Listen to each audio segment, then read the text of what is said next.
Get full episodes of The Damage Report as a podcast on iTunes and Android, and you can watch the live show every weekday on YouTube TV.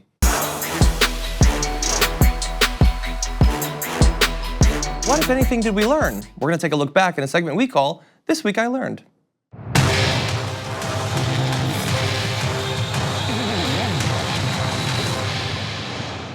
Okay, we didn't learn that much, but we're gonna see. I tweeted to you guys to let me know what you've learned, and here's a few things. Matt S. learned that rain makes Trump hide indoors, which leaves him bored on top of scared as a result of a bunch of these things. So he rage tweets and harasses other world leaders at our expense. Not surprising, just more manic nuance made clear. Exactly, and yeah, he's been angry this week, but the thing about him not wanting to go to the vet memorial because his hair was gonna get wet really enraged him.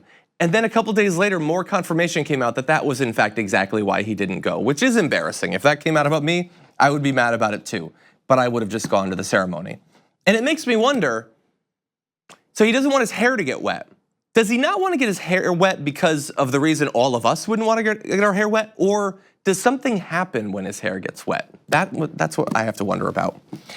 Great Scott learned, well actually he didn't learn this, but he did want to contribute to a conversation around the Alexandria Ocasio-Cortez thing with a great quote by Russell Brand that is, "When I was poor and complained about inequality, they said I was bitter. Now that I'm rich and I complain about inequality, they say I'm a hypocrite. I'm beginning to think they just don't want to talk about inequality," which is totally true. And she got across that message as well.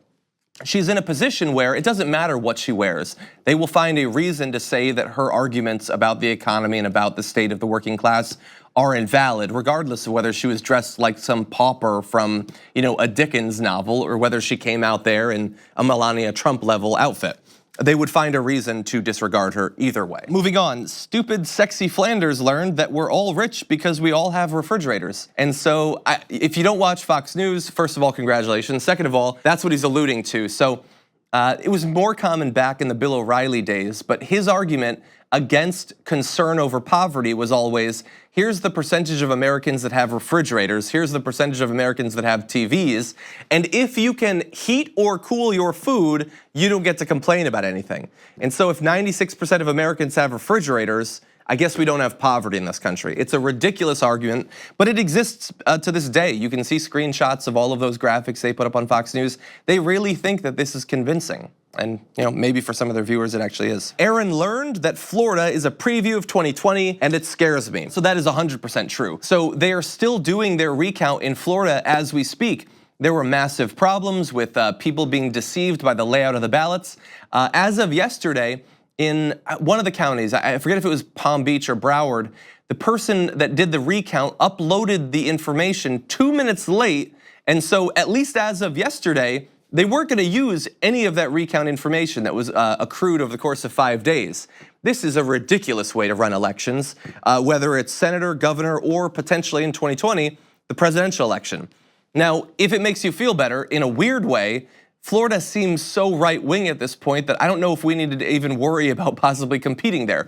But if we do, I am very worried about what election night might be like. If Florida's the deciding vote, we might have a return to 2000-era electoral politics. Next, Justin Cobb says, I learned that if I spent more money on hats, I could have voted more than once. Talking about the conspiracy theory that Donald Trump tweeted out, that people are voting, going back to their car, putting on different clothes, and then running back in to vote. He said that without any evidence, and a lot of evidence to the contrary. Americans hate voting. It is a multi-year effort to try to get them to vote even once. I don't think they're bringing changes of clothes to the polls. But that is what he says, and many of his followers will of course accept it. No Fate 97 learned that Nancy Pelosi is perfect, and 2010, 2016 never happened. Yes, so if you are advocating for a particular individual to challenge Nancy Pelosi, or even saying that there should be a challenge, you're sexist or whatever. That is the counter argument from those who support Nancy Pelosi. I would say that if you believe Nancy Pelosi is awesome, make that case. Don't say that there shouldn't be a conversation. Thank you very much for watching this clip from The Damage Report. If you liked it, don't forget to subscribe to this channel and ring the bell on YouTube to get notifications of our new videos.